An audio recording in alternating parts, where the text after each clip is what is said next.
Hola, ¿cómo están? Bueno, nuevamente darles la bienvenida para quienes no estuvieron en la clase de presentación a la cursada de Política Educativa. Me presento, yo me llamo Brian Marchetti, junto con la profesora Mariana Cuesta, estamos los dos a cargo de las comisiones de prácticos. Y bueno, y en esta ocasión yo voy a grabar o a compartir con ustedes esta clase número 2. Un poco, bueno, el video este va a constar de dos partes. En la primera ahora vamos a comentar y a repasar las cuestiones que tienen que ver con el texto sugerido para esta semana. Y al final vamos a repasar algunas cuestiones vinculadas al trabajo en foros y a la consigna en particular que tienen para trabajar en esta segunda semana.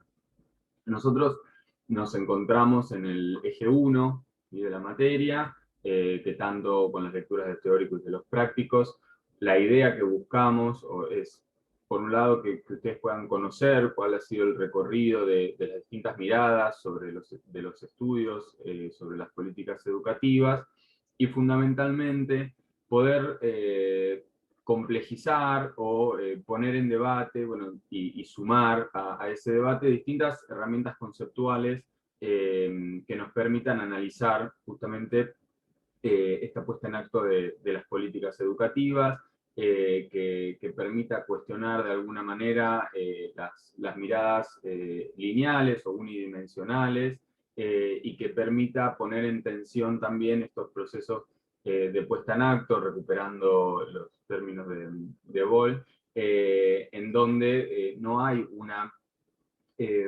bajada directa, podríamos decir, de una política que se aplica directamente tal cual desde un nivel nacional en el territorio o en las localidades, sino que en el medio hay distintos actores y distintos procesos y distintas interpretaciones y reinterpretaciones de esas políticas, que son las que después tienen lugar y le dan forma completa, digamos, a las políticas en el territorio. Entonces, un poco esa es la idea, por eso recuperamos los aportes en los textos de la semana pasada, de distintas miradas, de poner esta idea de la micropolítica, de poner el foco también de lo que ocurre hacia el interior de la escuela y con los distintos actores que forman parte del sistema educativo.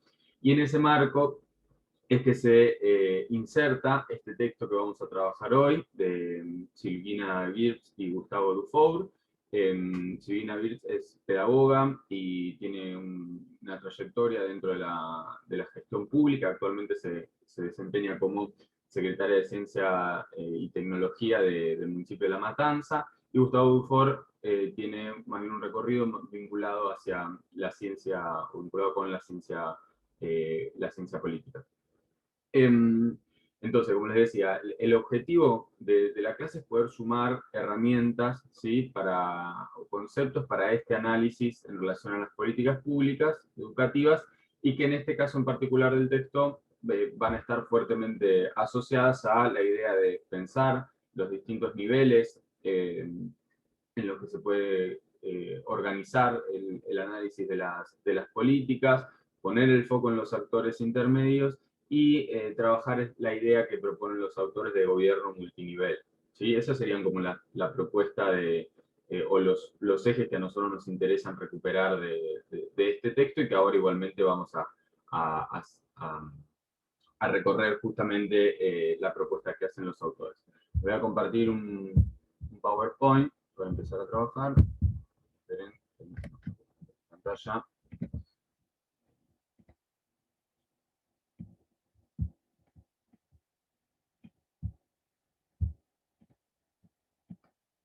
Bien, lo que deberían estar viendo. Este es el libro y forma parte, en realidad es el capítulo 1 de un libro. Van a ver también cuando lo lean que hacia el final hace como una presentación también de hacia dónde va la propuesta de investigación. Bueno, eso tiene que ver porque es el primer capítulo de un libro que que trabaja casos de la Argentina, Chile, Colombia y Perú en el análisis de estos actores intermedios, que ahora es lo que vamos a ver un poco de qué se trata. El título del capítulo es Lineamientos teóricos para entender los niveles intermedios en el gobierno de la educación y su influencia en la equidad. Bueno, en primer lugar, para el recorrido que hace el autor, digamos, no es que comienzan definiendo directamente estos actores intermedios, sino que enmarcan estas discusiones y estas miradas sobre el análisis de las políticas a partir de las discusiones en relación a centralización y descentralización. Quienes hayan en un momento estudiado, sé que hay varios de los estudiantes, porque lo hemos visto en las presentaciones, que han tenido ya sus trayectos formativos, como profesores de inicial o en otros ámbitos educativos, y quienes hayan estudiado la década del 90, una de las políticas que más se trabajan es la llamada de descentralización, la década del 90 en Argentina sobre todo. Ahora vamos a volver sobre eso, pero digo, a partir de estos debates entre centralización y descentralización, es que los autores van a llegar a, bueno, cómo se insertan estos sectores intermedios en la discusión.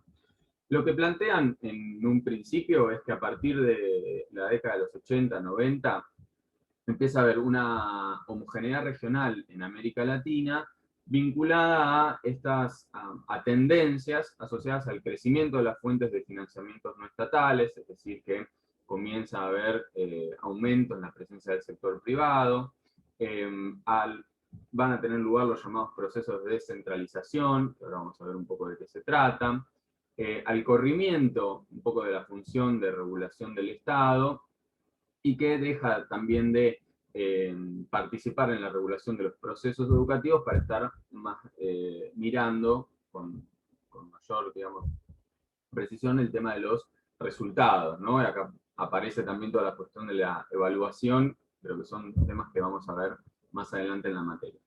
Entonces, plantea que hay una tendencia homogénea en la región en relación a estos puntos que acabamos de recorrer, pero una heterogeneidad de los casos nacionales en donde cada país tiene su profundidad y sus distintos contextos económicos, políticos y lógicos. Como decíamos, en el caso argentino, nosotros tenemos como que el exponente de esta situación del proceso de la llamada descentralización, tiene que ver con la ley de transferencias, que tuvo lugar en el año 1992, y lo que hizo fue pasar las instituciones de nivel medio y terciario, que eran del orden nacional, a las jurisdicciones provinciales, ¿sí? Esto lo que tuvo como resultado, de alguna manera, es que las provincias se hicieron cargo del manejo de estos sistemas educativos, pero provocó a nivel nacional una fuerte fragmentación del sistema al no haber un rol del Estado homogenizador en ese sentido. Además, los autores también señalan que en esta descentralización, digamos, no ocurrieron procesos de descentralización al interior de la provincia, sino que es el Estado desligándose de esa, digamos, administración del sistema, pero dentro de las provincias siguen fuertemente esquemas muy centralizados en relación a las políticas provinciales y educativas y la injerencia de las escuelas u otros actores en la definición de esas políticas. Al mismo tiempo, esto estuvo asociado con un fuerte problema de financiamiento, porque las provincias quedaron a cargo de justamente el sostener económicamente estos sistemas educativos de cada jurisdicción, entonces eso provocó también mayores complejidades en el sostenimiento del sistema y, por supuesto, el empeoramiento de las condiciones y el aumento de las desigualdades. Al mismo tiempo, otra de las cuestiones que señalan algunos autores en relación a este proceso tiene que ver con una separación entre lo técnico y lo político, ¿no? Donde el Ministerio de la Nación quedó a cargo de cuestiones, por ejemplo, como definir parámetros curriculares, sistemas de evaluación o relevamiento de información, con mayores recursos, pero las provincias quedaron a cargo del sostenimiento del sistema, de hacerse cargo sobre todo de los sueldos, de cuestiones de infraestructura, y también de la resolución de los conflictos gremiales e institucionales. Entonces, muy en líneas generales, porque aparte nosotros esto lo vamos a ver en el eje 3 de la materia, ¿no? Donde intentamos abordar una cuestión más histórica. partiendo de la base de que nosotros no podemos analizar las políticas, o que, mejor dicho, que las políticas educativas tienen una fuerte conexión con las políticas sociales y las políticas económicas, pero al mismo tiempo creemos que no, digamos, es importante no pensar de manera aislada estos conceptos, sino poder también ir ligándolos con los distintos momentos históricos. Bueno, en la década del 90 hubo unos fuertes procesos de descentralización educativa, que ahora vamos a ver, digamos, cuáles eran las miradas alrededor de esos procesos, digamos, de qué manera se justificaba su realización, pero que en el caso argentino, digamos, con una mirada histórica, vamos a poder ver que generó una fragmentación muy fuerte del sistema y el aumento también de las desigualdades entre las distintas jurisdicciones, al correrse el Estado de tomar ese rol como de garante de cuestiones mínimas o básicas en relación al funcionamiento de los sistemas. Pero bien, en lo que refiere a esta mirada sobre la descentralización o la centralización, bueno, durante la década del 80 y el 90 aparecen estos discursos, ¿no? Donde dice que, sobre todo, que la descentralización del sistema puede dar mayor capacidad de dar respuesta y de llegada dentro del sistema, ¿no? Y bueno, aparecen estos conceptos más asociados a concepciones, en algunos casos empresariales, como de que es un sistema que es más eficaz en su funcionamiento, ¿no? De mayor eficiencia. Y las desventajas, que eran las que nosotros comentábamos recién, que es esta fragmentación del sistema, de quedar cada jurisdicción a cargo, ¿no? de su sistema educativo y tomando sus medidas en la medida de lo posible, con dificultades de la coordinación y cooperación y con una posible profundización de las desigualdades, ¿no? Digamos, acá hay como las dos miradas en relación a qué resultados puede tener estos procesos de descentralización.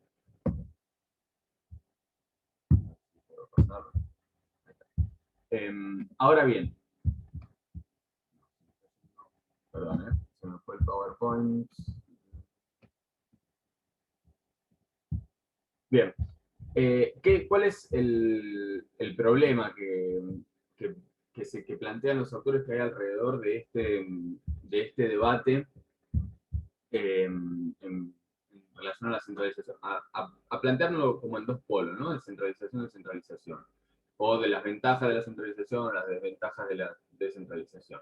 Que se plantea una perspectiva unidimensional, ¿no? En donde pareciera ser que la única problemática todos los problemas están asociados a este tipo de estructuras y tienen una mirada mayormente unidireccional de la centralización o más dispersa con la descentralización del funcionamiento del sistema.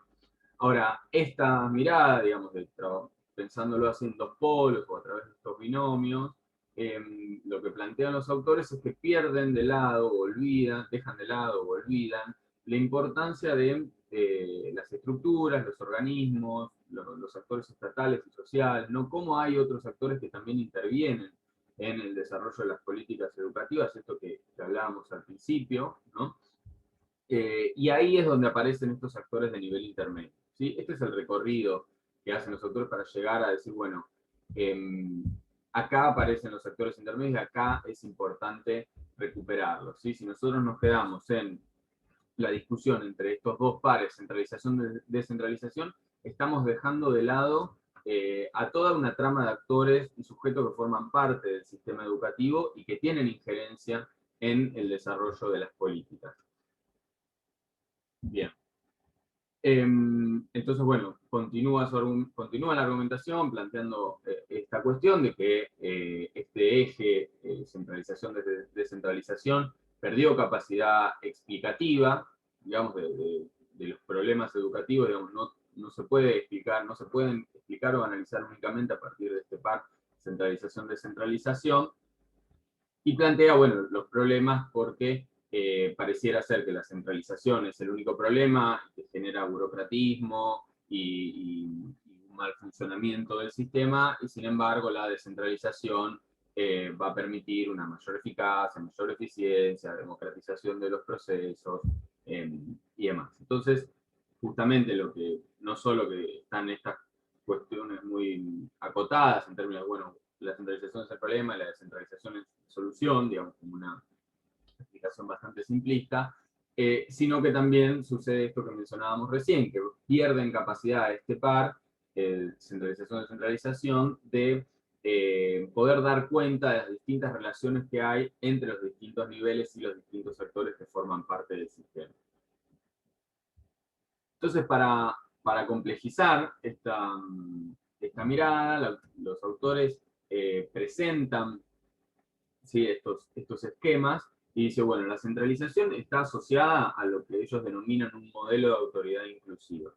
¿Qué quiere decir este modelo de autoridad inclusiva? En donde las decisiones, ¿sí?, lo plantean acá, se constituyen, donde los niveles, digamos, subordinados al gobierno nacional, el único rol que pueden cumplir es el de acatar o ser simples unidades de ejecución que dependen totalmente de las decisiones del gobierno nacional. ¿Sí? Digamos, en este esquema pareciera ser que los gobiernos regionales, estos actores intermedios que planteamos, los gobiernos locales, no tienen capacidad de injerencia en las políticas emanadas de los niveles nacionales, sino que solo las acatan.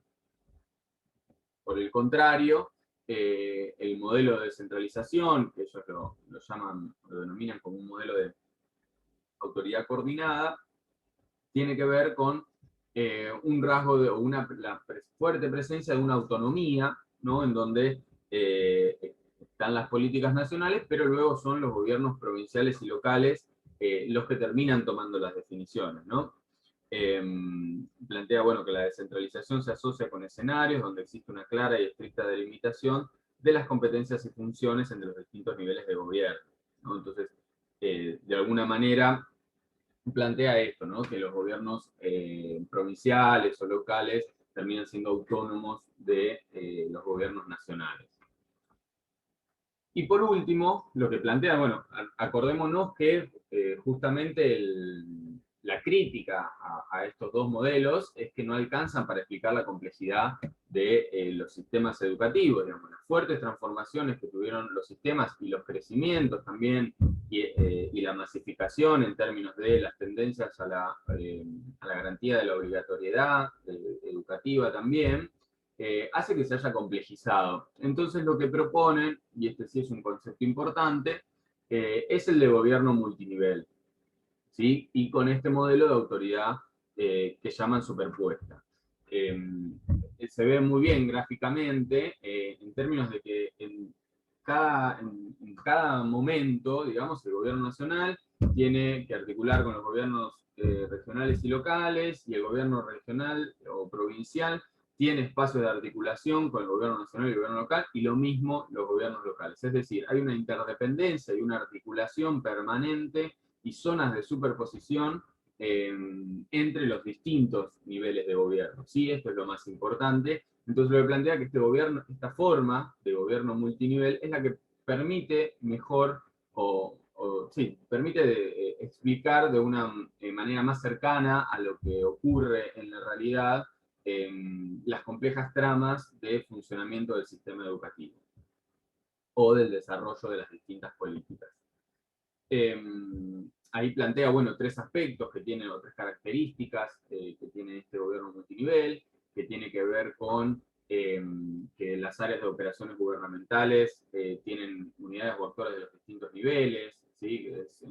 Por ejemplo, a nivel local está la presencia de actores de nivel provincial o funcionarios de nivel provincial que articulan con las políticas de la localidad. Son pocas las áreas que tienen autonomía o independencia total en el funcionamiento dentro de una jurisdicción, justamente por esto, porque hay una fuerte interdependencia y funcionamiento entre los distintos niveles, y también que, bueno, están limitados el poder de influencia que dispone una sola jurisdicción, obviamente con distintos recursos, pero ni el gobierno nacional hace en cada territorio lo que quiere, por decir de alguna manera, o las políticas, mejor dicho, las políticas surgidas del nivel nacional y que llegan a los territorios se aplican de manera unidimensional o de manera directa, de la misma manera que tampoco a nivel local los municipios tienen las posibilidades de definir políticas aisladas de los contextos o de los marcos que se proponen a nivel nacional o provincial, ¿no?